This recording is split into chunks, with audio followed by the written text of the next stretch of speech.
compound relationships. So you've heard of compound interest, how you can become wealthy, sometimes beyond your wildest dreams. Well, it depends how wild your dreams are, but you can become exorbitantly wealthy from just modest amounts of investment if you have a good rate of return and you let it compound over many years or decades. The same thing is true in relationships. Like, you could take a relationship that's only, average to begin with, and work on it. I'm not saying you should or should not stay in a relationship. That's up to you. I don't mean just man, woman, or trying to think of the word romantic relationship, but any kind of relationship. But if you stick with it, if it's the right kind of relationship that you want to stick with, it gets better and better and better and better and better, and it becomes like compound interest. It becomes compound relationships. After a while, it's just like you're able to help each other at such a high level because you understand each other so well. You have so much, shared experiences together and so much meeting together. This happens in families as well if they're done right. So it's really about going through the heartache. Like the famous expression, nobody cares how much you know until they know how much you care.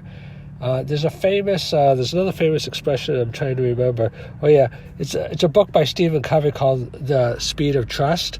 What happens is companies, for example, that when people don't trust each other, like when they get really big sometimes, or more impersonal, it's like you have all these rules. Like I heard one famous person say that, you can tell how successful a company is, it's inversely related to the size of their employee handbook. If the employee handbook is 500 pages, it tells you there's not much trust in the company.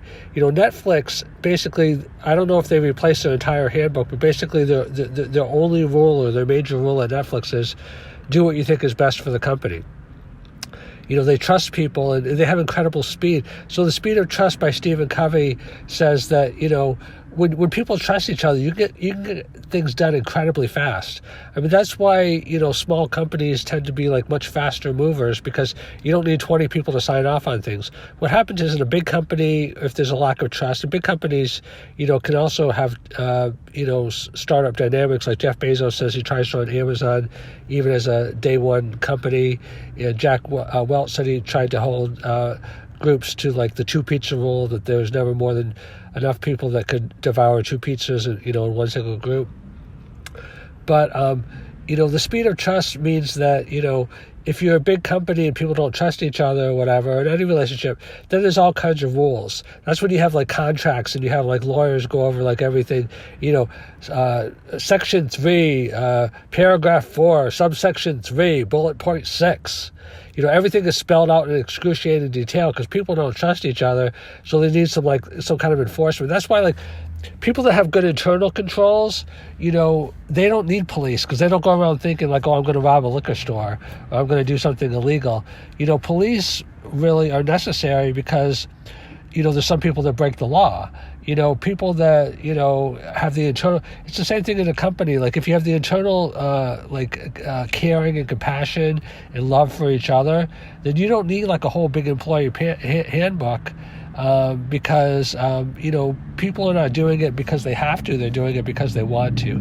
See, that's the key thing. Compound relationships are great because people are in it because they want to be. Like sometimes people are in relationships just because they feel stuck, or they feel like, oh, I can't get anything better, or who knows the reason. But when people are in relationships, like over time, and it becomes a compound relationship, just because they love the relationship and they're getting so much out of it, and it's grown and grown and grown to the good times and the bad times, and the good times and the bad times just grown stronger and stronger, then you can get an incredible amount of stuff done, both on a productivity level, on an emotional level, on a physical level, on any level, when people really trust each other. So there's one other saying I'm trying to remember, but it's escaping me right now. So think about compound relationships. COMPOUND relationships.